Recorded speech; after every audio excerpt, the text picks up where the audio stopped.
आप देख रहे हैं श्री हरि कृपा आश्रम चैनल। संस्थापक स्वामी श्री हरि चैतन्य पुरी जी महाराज।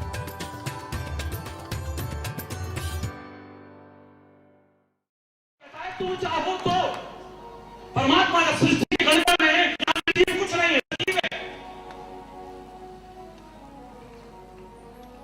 वृक्ष भी सजीव हैं, नदियों को भी हम माता कहते हैं, गंगा माता कहते हैं, यमुना माता कहते हैं, गोदावरी माता कहते हैं, कावेरी माता कहते हैं, मां कहते हैं। मैंने हमारी भारतीय संस्कृति ने कंकर कंकर में शंकर को देखने की कोशिश की है, हर एक में परमात्मा को देखने की कोशिश की। इतनी महान है, इतनी अमूल्य है मेरे भारत की संस्कृति। शायद इस पर चर्चा करूं तो बहुत समय, लेकिन जो समय मिला है इसी में आज विघ्नहर्ता भगवान गजानन के इस स्वरूप में शिक्षा देकर के अपने कामों में, अपने जीवन यात्रा में, अपने संबंधों में जो विघ्न आते हैं उनसे बचने की कोशिश करिए। कंठ अगर मानव का ना हो, आप ठीक से समझा ना सके तो कई विवाद इसमें पैदा हो जाते हैं। आप बोलते कुछ हैं, सामने वाला समझता कुछ है। बहुत देर लड़ाई हुई, भाई आखिर लड़ क्यों रहा है यार, तू ऐसा तो नहीं था, तूने ऐसा, यार मैंने तो ऐसा नहीं कहा, मैं तभी सोच रहा तू लड़ क्यों रहा है, तूने ऐसा नहीं कहा, तो क्या कहा था तूने, मैंने तो ऐसा कहा था। ओ हो गई लड़ाई। हरि बोल। अभिव्यक्ति ठीक नहीं। बहुत से लोग आधा खाते हैं, आधा बोल। अब विकृति है तो मैं मजाक नहीं उड़ा रहा हूं किसी की, लेकिन बहुत से लोग अधूरा बोलते हैं ना, अधूरा बोलने की कोशिश करते हैं, अधूरा जानने की कोशिश करते हैं, गड़बड़ हो जाती है, शंकाएं पैदा हो जाती है, भ्रम हो जाते हैं हमारे मन में, संदेह उत्पन्न हो जाता है, कला कलेश हो जाता है, लड़ाई झगड़ा हो जाता है, तो विघ्न तो आएगा ना। है मानव की कंठ की विशेषता है, इसकी आवाज सबको स्पष्ट समझ में आती है और ये अपने भाव को अभिव्यक्त कर सकता है कि क्या कहना चाहता है, मैं क्या कहना चाहता हूं, मैं क्या समझाना चाहता हूं। कई लोग बोल बोल करके बोलते हैं, कई लोग डबल मीनिंग वाला बोलते हैं। हरि बोल होता है कि नहीं, बोलो होता है ना, है? अब उससे क्या होगा, तुम कहना कुछ चाहते हो, सामने वाला कुछ और समझ गया, अब क्या होगा, बोलो हरि बोल। यहां कोई गोलमोल नहीं, कोई द्व्यर्थी नहीं, सीधा सीधा सीधा सीधा है। अपना लोगे जीवन का उद्धार हो जाएगा। हरि बोल। मानव की जो जबान है कौन ठीक से अभिव्यक्त करे, मैं क्या कहना चाहता हूं, देखना बहुत सारे विघ्नों से टल जाओगे, बहुत सारे कलेशों से टल जाओगे, बहुत सारी बाधाओं से बच जाओगे, उसके बाद आगे बढ़ो।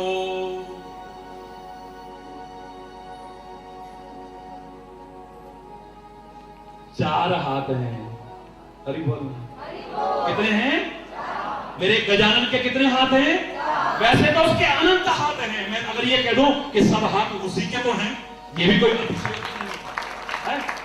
जैसे मैं कहता हूं ना, मैं कहता डंके की चोट पे हो, मैं कहता डंके की चोट पे, ध्यान से सुनियो लाला अपना, हरि है हजार हाथ वाला, वो दयाला, हरि है हजार हाथ वाला, मेरा हरि है हजार हाथ वाला।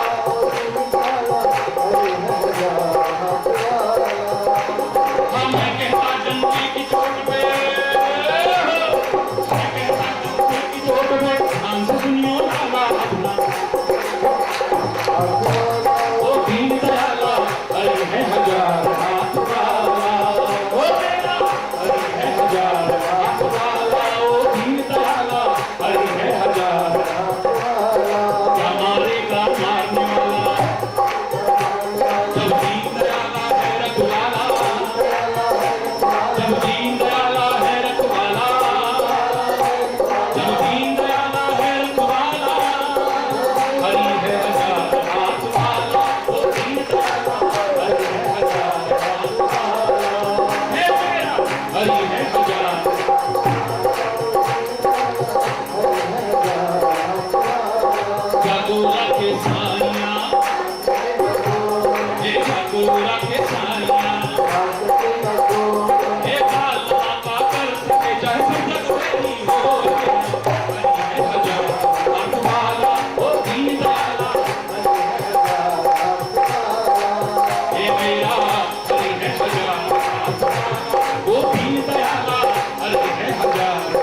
एक कहने का चार का तात्पर्य की चाल हो है।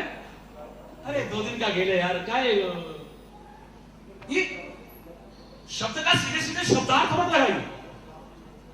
अनंत हाथ उसी के हैं, अनंत रूप उसी के हैं। हरि बोलना, सब वही है, सब में वही है। लेकिन हमको सिखाने के लिए कितने हाथ हैं? 4 हाथ हैं। 4 हाथ काहे के प्रतीक हैं? हरि बोल।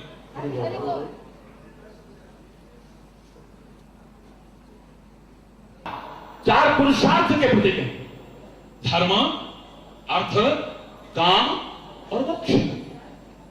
हाथ की बहुत बड़ी महिमा है हमारे जीवन में।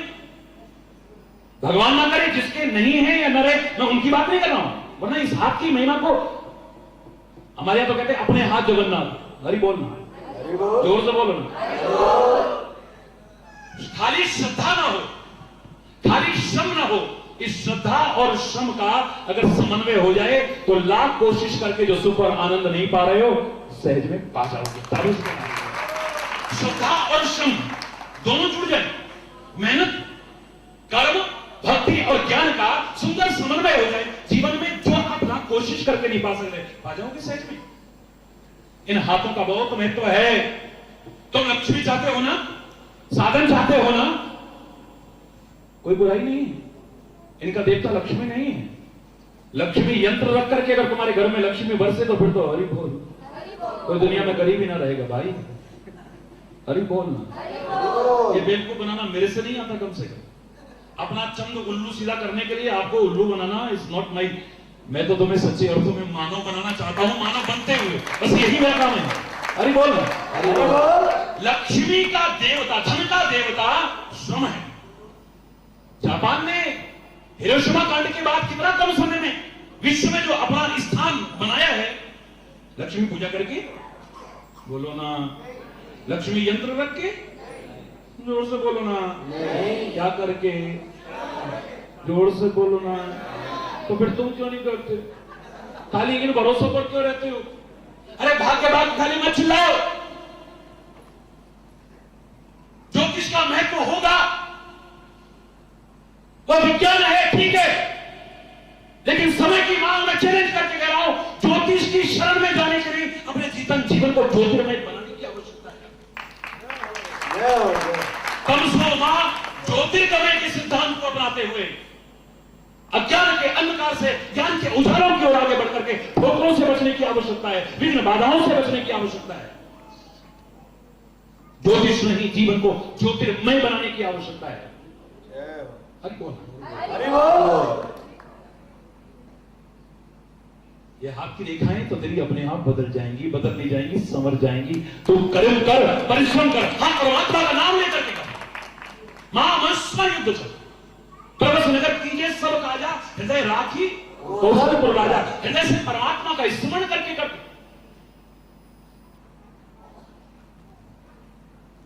निर्विघ्न तेरे कार्य पूर्ण हो तब करना। इन हाथों के महत्व को इससे ज्यादा क्या होगा? प्रातः काल जब हम उठते हैं, हमारी भारतीय संस्कृति में विधान क्या है? प्रातः काल उठते किसी और की शक्ल मत देखो, अपने हाथों को देखो पहले। क्यों? कितने लोग जानते हैं बताइए? इसमें बहुत अच्छी बात है, मैं आपके लिए ताली बजाता हूं। भारतीय संस्कृति का बोध आपको है। सबसे पहले अपने हाथों के दर्शन करने के लिए कहा गया है। मंत्र भी बोला जाता है, ना आता हो तो मेरे साथ बोलिए ना। कराग्रे बसते लक्ष्मी, जोर से बोलो ना।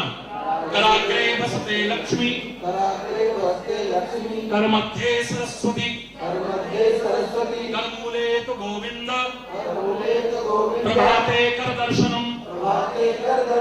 पहले प्रभाते कर दर्शनम का विधान था, अब प्रभाते कप दर्शनम होता है ना। सुबह उठ चाय बन गई, बेटा उठो ना। अरे बोलो, आंख बाद में खुलती हो, बैठ थी, बेड माने बिस्तर भी, बेड माने बुरा भी। सारी रात की गंदगी अंदर गई, पेट में कितने विकार पैदा हुए।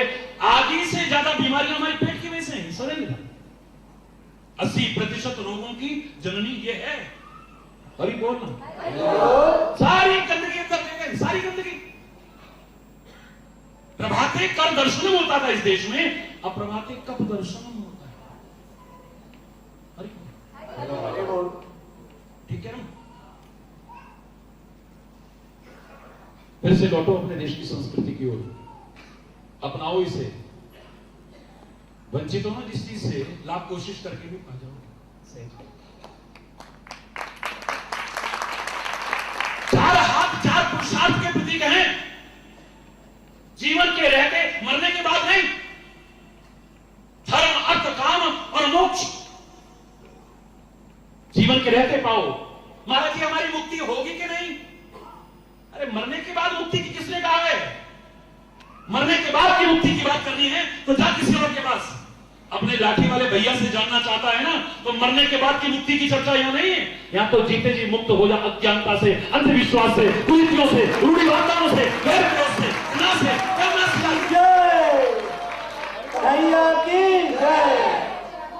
जीते जी मुक्त हो जा। मरने के बाद मुक्ति वो तो अपने आप आएगी तेरे पीछे।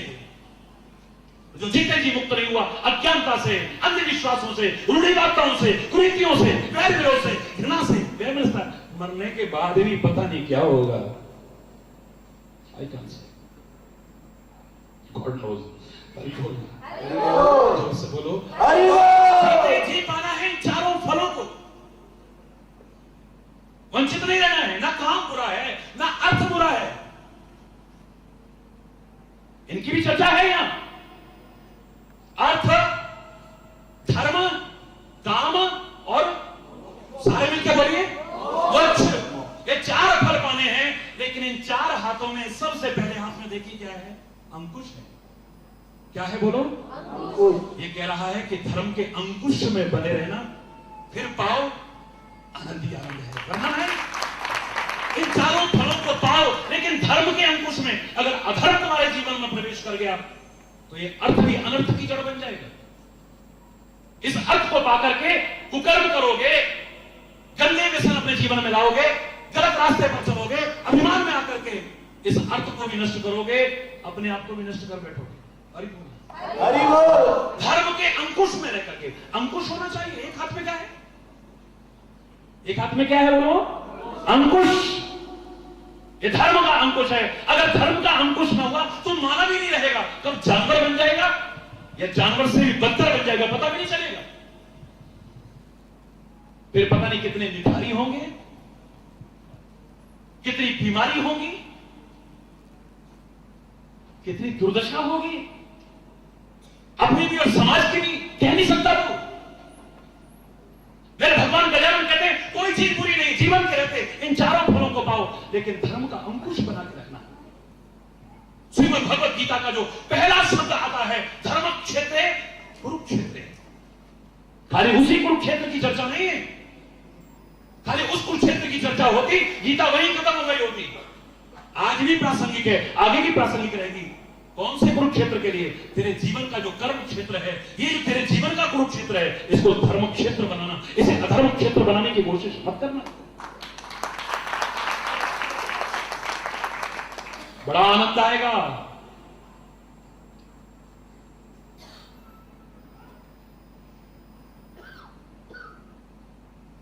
भगवान का नाम भी लेते हो तो क्या कहते हो? हनुमान जी का भी स्मरण करते हो तो क्या कहते हो? जो दायक फल चार। हरि बोल। क्योंकि तुम फल चाहते हो और कल नहीं चाहते, आज चाहते हो। फल चाहते हो, कोई बुराई नहीं है, चाहो, लेकिन इसको अपनाओ ना। कल की बात नहीं कर रहा, आज से ही ना पाओ तब कहना। देखो तेरे हाथ की रेखाएं बदल जाएंगी, संवर जाएंगी। तेरा दुर्भाग्य सौभाग्य में नहीं, परम सौभाग्य में बदल जाएगा। देख तो मैं लोग कहा करता हूं हमेशा कि फलो फूलो, हृदय से दुआएं कर रहा हूं, मैं सबके लिए कर रहा हूं, लेकिन अगली पंक्ति याद रखना, पर मूल को मत भूलो। फलो फूलो पर मूल को मत भूलो। और मूल क्या है? मूलम धर्म तरोर विवेक जलधई पूर्णेन्दुमानंदम। मूलम धर्म तरोर विवेक जलधई। मूल क्या है? धर्म है। मूल क्या है? परमात्मा है। उसको कभी दूर करने की कोशिश मत करना। फिर भूलो जीवन में, आनंद लो, सुखी रहो, खुशहाल रहो। मैं कह रहा हूं आपसे, हाथों से थोड़ा आगे बढ़ो ना। लंबोदर परम सुंदर एकदंतम, लंबोदर परम सुंदर एकदंतम, लंबोदर परम सुंदर। लंबोदर, आपका अगर लंबा उदर हो जाए, यानी लंबा पेट हो जाए, तोंद आपकी आ जाए, तो अच्छी लगती है क्या? है? बोलो, अच्छी लगती है? यहां तो परम सुंदर कह रहे हैं, सुंदर नहीं कह रहे। लंबोदर परम सुंदर एकदंतम, लंबोदर परम सुंदर। परम सुंदर, सुंदर नहीं, परम सुंदर है। पर इसका भावार्थ जानिए, क्या है इसका भावार्थ? तोंद तो स्वास्थ्य के लिए नुकसानदायक है। क्यों?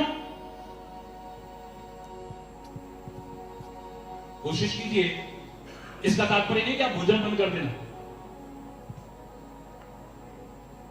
शुद्ध, सात्विक, संयमित, संतुलित भोजन जरूर लेना।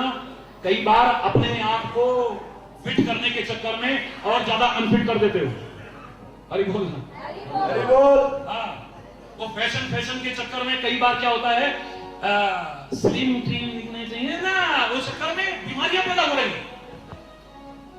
कई देशों में तो रोक लगी है इस पर, बहुत ज्यादा, इतना ज्यादा, ना खाना है, ना पीना है, ना कुछ बस है। उन्होंने पता नहीं कहां से सुन लिया कुछ लोगों ने कि महाराज जी ने एक बार मजाक में कहा था, कुछ आए बोले महाराज जी सारे लोग मोटापा कम करने का तरीका बताते हैं, आप भी कोई बता दो ना। मैंने कहा सीधे खड़े हो जाओ। खड़ा हो गया, क्या क्या खाते हो? ये और बाबा क्या डाइट, भारी भगवान। चलो ठीक, कोई बात नहीं। अब बहुत से लोग तो कम खाते हैं, तब भी शरीर की स्थिति ऐसी, आपका दोष नहीं है इसमें। पतले और मोटे का इतना वैसे नहीं, लेकिन अपने आप को स्वस्थ रखिए, बस स्वस्थ रखिए। और स्वस्थ रहेंगे आप अगर आपकी दिनचर्या संयमित है, संतुलित है, नियमित है। खान पान अगर शुद्ध है, सात्विक है, संयमित है, संतुलित है। लाइफ स्टाइल में थोड़ा चेंज लाइए अगर गलत है तो। फिर देखिए आप स्वास्थ्य निश्चित तौर पर आपका अच्छा रहेगा।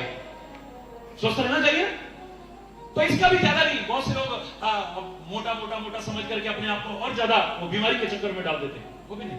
तो मैंने ऐसे मजाक में कहा, क्योंकि डाइट उसकी बहुत ज्यादा थी। तो बोले महाराज जी को तरीका बताओ।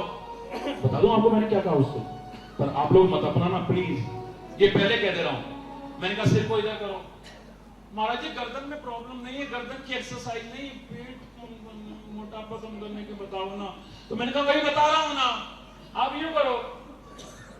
ठीक है, यूं किया, यूं करो, यूं किया, यूं करो, यूं किया। महाराज जी आप मजाक कर रहे हो? मैंने कहा नहीं, यूं करो, यूं करो। अब मैंने कहा जल्दी जल्दी करो। क्या बात है महाराज जी? अरे मैंने कहा पूछो कि कब करनी है। कब करनी है? मैंने कहा जब खाने की चीज सामने आए। हरी हरी बोल, हरी बोल। ये जब जीभ कपकपाने लगती है ना, स्वाद खींचता है, उसकी महक खींचती है। जितना शरीर के लिए जरूरी है वो भोजन जरूर करना, उसे मत छोड़ना। याद रखना, शरीर को निकम्मा मत बनाना, निठल्ला मत बनाना। सेवा करने का भाव करना, सेवा कराने का भाव नहीं। एक गिलास पानी ला दे, नहीं खुद लो। ऑफिस में है, अनुशासन बनाने के लिए आप क्या व्यवस्था करते हो? ठीक है, घर में कम से कम कोशिश करना। कोशिश वहां भी करो जहां भी तुम रह रहे हो। अपने शरीर को निकम्मा निठल्ला मत बनाना। वो कहेंगे हमारी तो बहू ऐसी आ गई, हमें तो गिलास भी नहीं उठाने देती। मैंने कहा माता जी शरीर बेकार हो जाएगा, खुश मत होइए। मैं बहू से तो कहूंगा सेवा करना, लेकिन तुमसे कहूंगा सेवा कराओगे तो बेकार हो जाओगे। सेवा करने का भाव रखना, कराने का भाव रखना। हरे से करा, हरे से करा। तो तो अच्छी नहीं है। हमारे भारतीय महीनों में क्या होता था कि गणना ऐसी है कि एक महीना बढ़ जाता है ना, उसे कहीं लौंद का महीना कहते हैं, वो तोंद का महीना। 13वां महीना जो आता है ना, तो कहते हैं एक बार वो गया भगवान के पास में, प्रभु जी सारे मजाक उड़ाते हैं मेरा। तो बड़ा हुआ महीना जो था ना वो एक सारे कोई तोड़ का महीना कहता है, धीरे धीरे लोध का कहने लगे। और मेरे में किया हुआ पुण्य जब तक भी कोई सार्थक नहीं होता, ऐसा कहते हैं। जब भगवान से प्रार्थना की, प्रभु ने उसकी प्रार्थना को स्वीकार किया, तो कहते हैं भगवान विष्णु ने कहा, भगवान श्री हरि ने कहा कि जाओ, आज से तुम्हें कोई तोंद का महीना नहीं कहेगा, लोन का नहीं कहेगा, पुरुषोत्तम मास कहेगा। और तुम्हारे में किया जब तब पुण्य और भी ज्यादा। हरि हरि। ये तोंद तो अच्छी नहीं है, कोई खुश नहीं होगा इस तोंद को लेकर के, बोलिए। है स्वास्थ्य का प्रतीक नहीं है, लेकिन परम सुंदर काय, यहां पर प्रतीकात्मक है। काय का प्रतीक है, हमारे पेट इतने छोटे हैं, इसमें कोई बात बचती नहीं है। किसी ने अपना समझ के कहा, देख बहन मैं तेरे को अपना समझ के बता रही हूं, किसे कहना मत। बस अगर ये कह दिया तो और घपला हो गया। अब दूसरे का, बहन उसने मेरे को अपना समझ के कहा था, देख तू आगे मत कहना किसी से, तू आगे मत कहना। करते करते शाम को पता लगा पूरे बम्बई में सुन लो, हरि बोल, हरि बोल, जोर से बोलो, हरि बोल। किसी ने कोई अपना समझ करके आपसे कहा, आपके पेट इतने छोटे, उसमें कुछ बचता ही नहीं है, तुरंत जाकर के उद्घाटित कर दिया। एक जमाना था, कैसे कैसे पेट थे, देखिए आप। जिस बात से युधिष्ठिर के मन में क्रोध उत्पन्न हो गया, धर्मराज युधिष्ठिर के मन में क्रोध पैदा हो गया, श्राप देने लगा। धर्मराज युधिष्ठिर अपनी मां को, जिसका सम्मान करता था, ऐ मां, कभी इस महाभारत के भीषण संग्राम का, जिसमें कितने निर्दोषों का रक्तपात हुआ है, कितनी गोदियां उतर गई हैं, कितने अनाथ हो गए, कितनों की मांग सूनी हो गई है, कभी मैं अपने जीवन की प्रवृत्ति को दोषी ठहराता था। कभी मैं द्रौपदी ने जो मजाक उड़ाया था दुर्योधन का, अंधे की अंधी ही औलाद है, उसको दोषी ठहराता था। कभी धृतराष्ट्र की पुत्र मोहबंदा ठहराता था, कभी दुर्योधन की महत्वाकांक्षा को दोषी ठहराता था, कभी शकुनी के गलत मार्गदर्शन को दोषी ठहराता था, कभी किसी को दोषी, कभी किसी को। मुझको नहीं मालूम था जिस मां को मैं भगवान से ज्यादा सम्मान देता हूं, वही सिद्ध की दोषी है। आंखें फटी की फटी रह गई, मां की भी और लोगों की भी। क्या कहते हो धर्मराज, मां को दोषी ठहराते हो? पर हां, हम 5 दिन का मुकाबला कोई नहीं कर सकता है।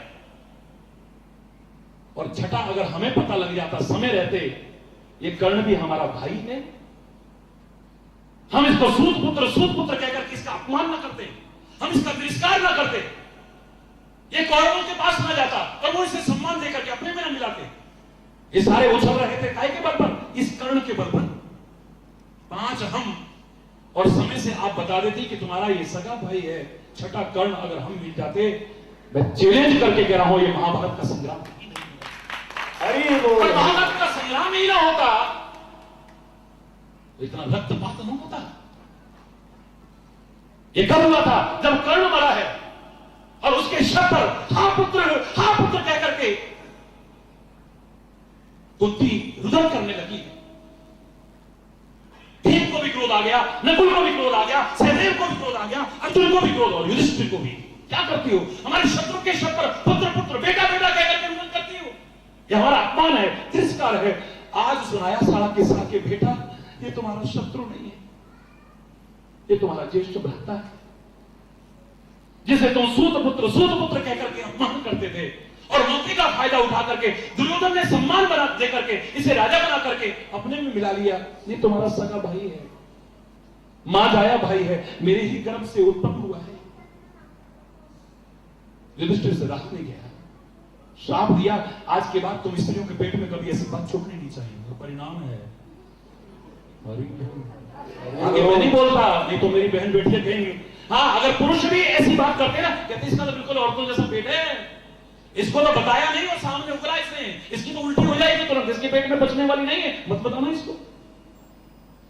क्यों? यहां लंबोदर से तात्पर्य क्या है? आपका पेट इतना छोटा ना हो इसमें कुछ समा ना सके। विशेष तौर से वो बातें जिनकी वजह से समाज में अशांति हो जाए, कला कलेश हो जाए, वैर विरोध हो जाए, किसी का घर उजड़ जाए, फिर कह रहा हूं, किसी की श्रद्धा आहत हो जाए, किसी के विश्वास डगमगा जाए, किसी के संबंधों में दरार आ जाए, इस पेट को मेरा लंबोदर कह रहा है कि इतना बड़ा बनाओ कि इसमें सब बच सके। हरि बोल, जोर से बोलो ना। उजागर करोगे, उसने ऐसा कहा, उसने ऐसा कहा, दूसरे के मन में दुर्भावना आएगी, फिर वो जाकर के पूछेगा तूने मेरे लिए ऐसा कहा। नहीं, वो कह रहा था। लड़ाई होगी ना, जब लड़ाई होगी तो विघ्न आएगा कि नहीं आएगा? बोलो। अब उतनी देर लड़ाई कर लो या काम कर लो, बोलो। मेरा विघ्न हरता भगवान कह रहा है कि लंबोदर भी तुमको शिक्षा दे रहा है, इस पेड़ को इतना छोटा मत बनाना कि कोई अपना समझ करके तुम्हें कुछ कहे और तुम सामने उजागर करके कलह कलेश करा दो, अशांति करा दो। इससे तुम्हारे ही कामों में विघ्न आएगा। बोलिए, समझ में आ रहा है ना? बात बहुत लंबी हो जाएगी और समय आगे बढ़ रहा है क्योंकि चक्र रुकता ही नहीं है। लेकिन अगर मैं चूहे की सवारी का वर्णन न करूं तो अधूरा रह जाएगा भाई। क्यों? ज्यादा ना सही उतना तो कर ही लेते हैं। जोर से बोलो ना, जरा हाथ उठा के बोलो ना। क्या बात है, क्या बात है। एक दंत दयावंत चार भुजाधार,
तरस नहीं आया? इतना भारी भरकम शरीर और छोटा सा चूहा। या तो बप्पा को दोष दे दिया या ये भगवान पर संदेह हो गया। भगवान को भी ना देना नहीं आता है, किसको क्या देना। देखो वो बेचारा ऐसा और वो बेचारा। वितरण प्रणाली पर दोषारोपण करना शुरू कर दिया। अब अगर भगवान पर दोष करते हो उसका भी जवाब सुन लो। गजानन पर दोष करते हो तो उसका भी जवाब सुन लो। लेकिन पहले सुन लो, चूहा है क्या? चूहा कुतरता है। क्या करता है? जोर से बोलो भाई। बड़ी बड़ी नोज है, ये बताने की जरूरत है क्या? है? चूहा कुतरता है, कुतरने का प्रतीक है, ठीक है। और कुतरना कुतर्क बुद्धि का परिचायक है। ज्ञान में तर्क की गुंजाइश है, कुतर्क की वहां भी नहीं। लेकिन भक्ति तो पूर्णतया भाव प्रधान है, वहां तो ना तर्क ना कुतर्क किसी चीज की भी राम अतर्क बुद्धि मन वाणी। मन में भी अगर तर्क ना आ गई, बुद्धि में भी तर्क ना आ गई, वाणी पर भी तर्क ना आ गई, तो आपका प्यार, भक्ति, श्रद्धा, आस्था, विश्वास कब खत्म हो जाएगा पता भी नहीं चलेगा। ऐसा क्यों देखा भगवान, ऐसा क्यों, ऐसा क्यों, ऐसा क्यों? बस जहां प्रश्न इस तरह के शंकात्मक आए, आपका प्यार, क्योंकि शंका तो प्यार की सबसे पहली बात है ना। पति पत्नी में शंका आ जाए प्यार रहेगा, भाई भाई में शंका आए प्यार रहेगा, मित्रों में शंका आ जाए एक दूसरे के प्रति प्यार रहेगा, समाज में एक दूसरे के प्रति शंका आए प्यार नहीं रहेगा। ऐसे संत गुरु और परमात्मा के प्रति भी जहां शंका आई, प्यार कब खत्म हो जाएगा पता ही नहीं चलेगा। कब खत्म हो जाएगा पता ही नहीं चलेगा। ये जो तुम्हारी कुतर्क बुद्धि है ना, पहली बात तो भक्ति में तर्क की भी गुंजाइश नहीं है। ज्ञान में तर्क करने से ज्ञान में भक्ति हो सकती है, लेकिन कुतर्क की वहां भी नहीं। समझदार व्यक्ति आपको वहीं चुप करा देगा। 2 और 2 5 होते हैं महाराज जी। हाँ बिल्कुल ठीक कहा तूने, 2 और 2 5। महाराज जी आप तो इतने विद्वान हैं, आपने एक बार में क्यों मान लिया?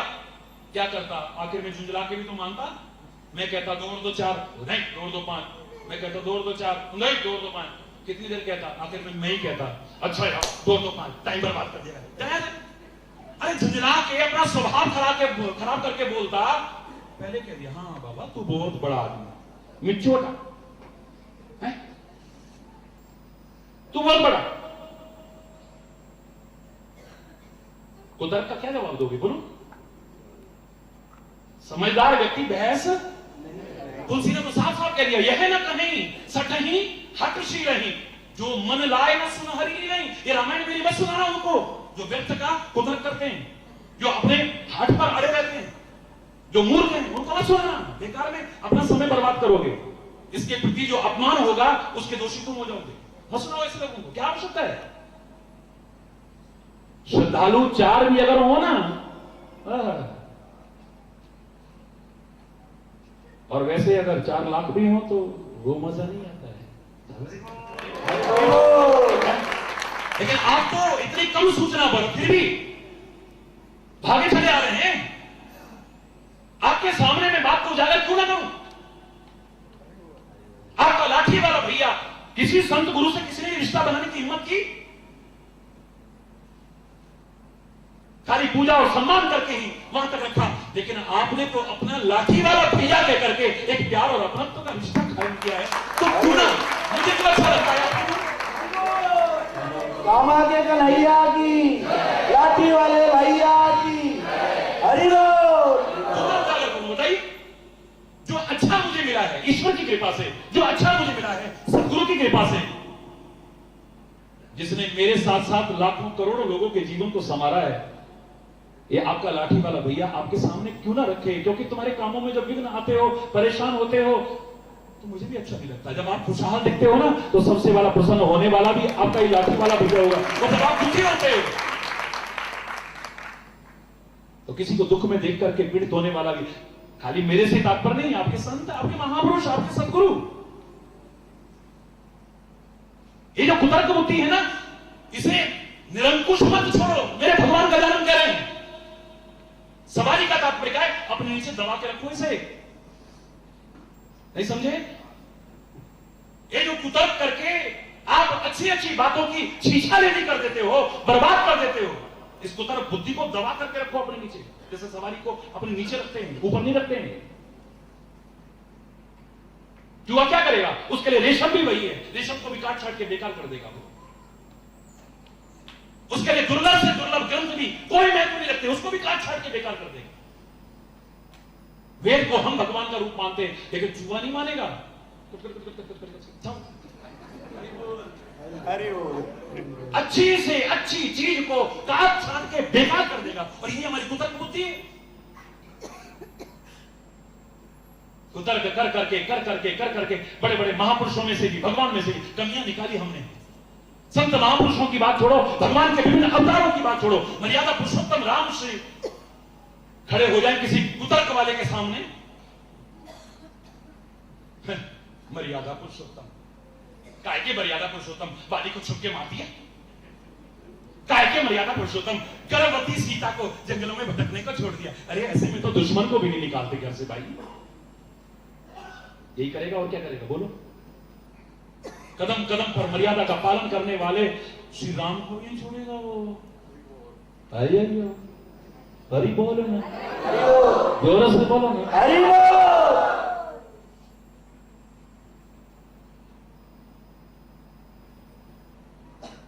ये जो कुतर्क करने की तुम्हारी बुद्धि है,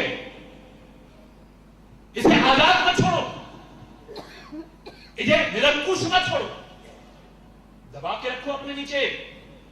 जैसे मेरे गणपति बप्पा उस चूहे को अपने नीचे दबा के रखते हैं। हरि बोलना,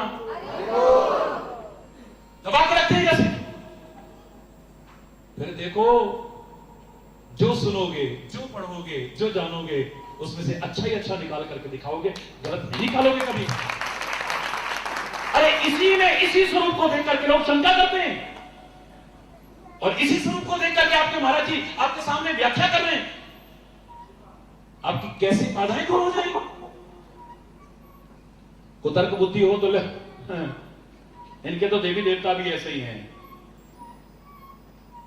मेरे मुंह से तो कुछ शब्द अच्छे नहीं लगते हैं, जो शब्द कहते हैं मूर्खतावश, ना हमें उन्हें दोहराना है ना अपनाना है। हमें तो मधुमक्खी और भौरे की तरह गुणग्राही बनकर के जहां से अच्छा मिले लेकर के अपने जीवन में अपनाना। मैं तो खुले शब्दों में कहा करता हूं, हरि चैतन्य के पास क्या है, हरि चैतन्य के पास कितना है, ये ज्यादा महत्वपूर्ण नहीं है। और संतों महापुरुषों के पास वेद ग्रंथों में, कुरान में, बाइबल में, इन सब में क्या है और कितना है, ये ज्यादा महत्वपूर्ण नहीं है। पर तुम क्या और कितना ले सकते हो, ये ज्यादा महत्वपूर्ण है। भगवान गजानन की कृपा हो,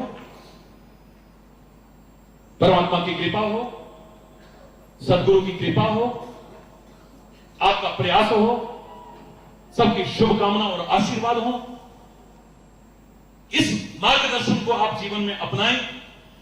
आपके कार्यों में, आपके मार्ग में, आपके जीवन में जो बाधाएं और विघ्न आती हैं वो सारी दूर हो जाएं। मैं उसी से बार बार प्रार्थना करता हूं, आप सबके लिए प्रार्थना करता हूं।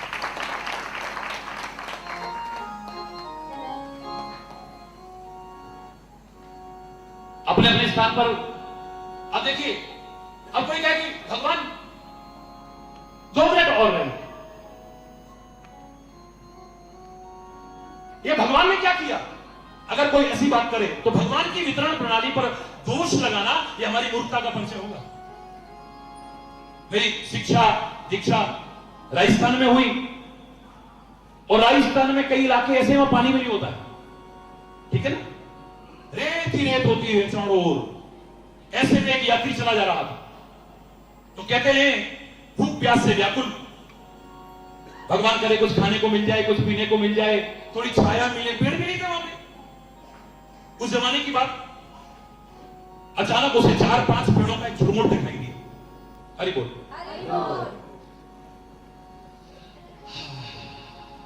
राहत मिली।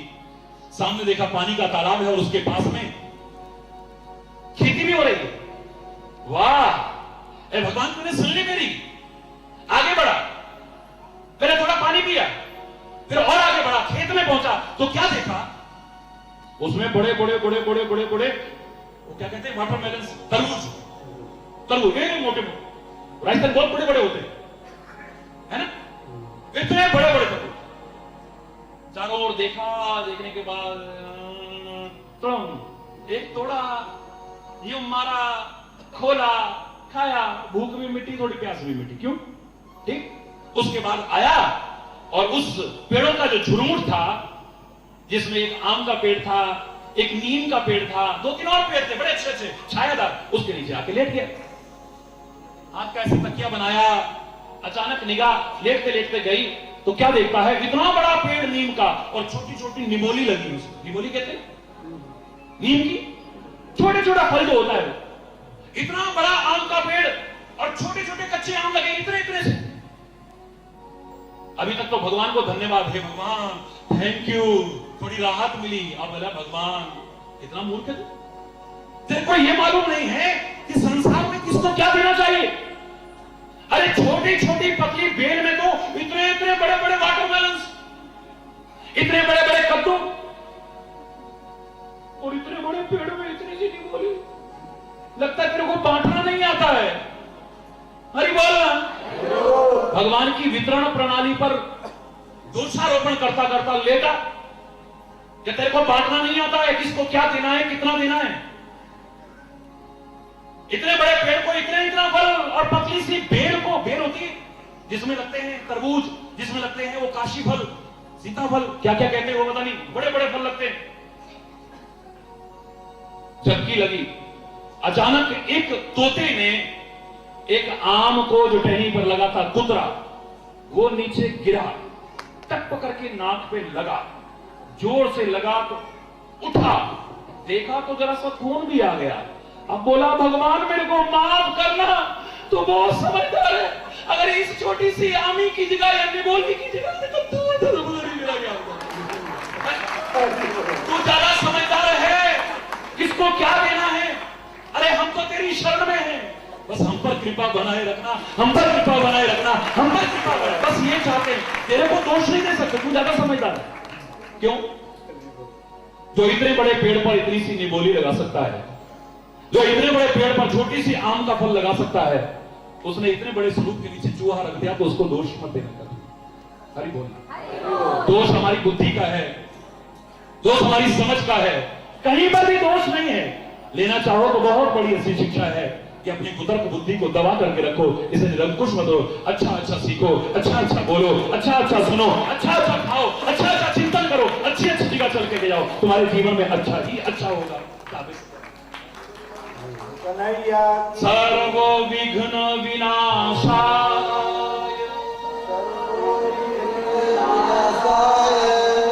भगवान गजानन का स्मरण करते हुए सभी लोग बड़े आत्मविभोर होकर के, अगर ये शिक्षाएं समझ में आई हैं, इसे साथ रखना, औरों तक पहुंचाना, अपने जीवन में अपनाना, और हाथ उठा करके सभी बोलेंगे सर्वो विघ्न विनाशाय,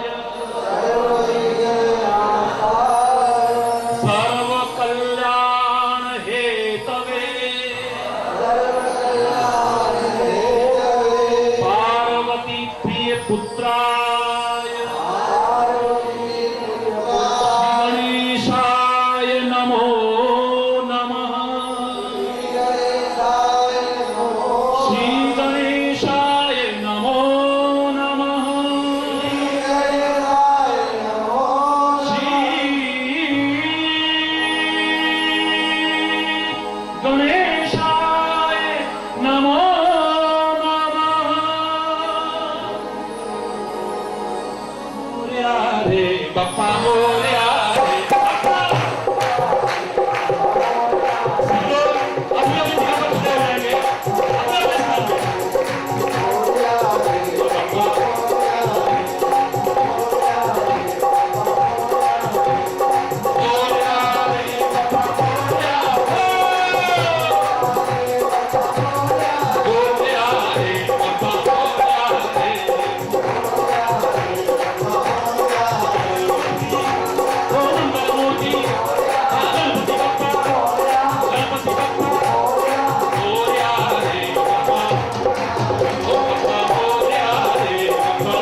बोलो वृंदावन बिहारी लाल की जय।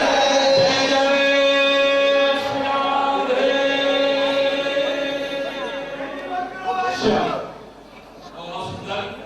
आप लोगों का प्यार वाणी को सब विश्व में पहुंचाने का एक प्रयास किया, उनको मैं बहुत प्यार से धन्यवाद भैया।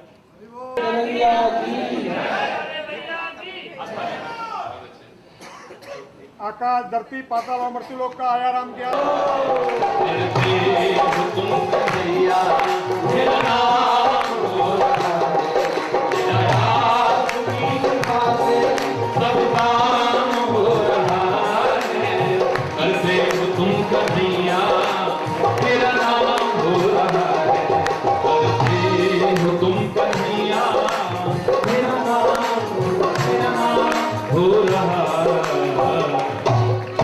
आपके बीच ही आ रहा है, आगे आ रहा है।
बहुत अच्छा लगा। हरि बोल।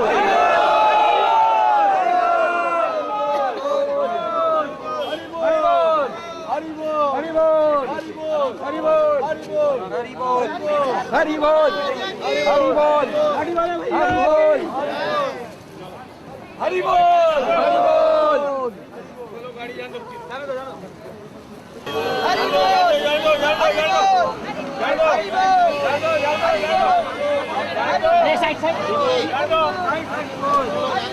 हरि बोल हरि बोल हरि बोल हरि बोल हरि बोल हरि बोल हरि बोल हरि बोल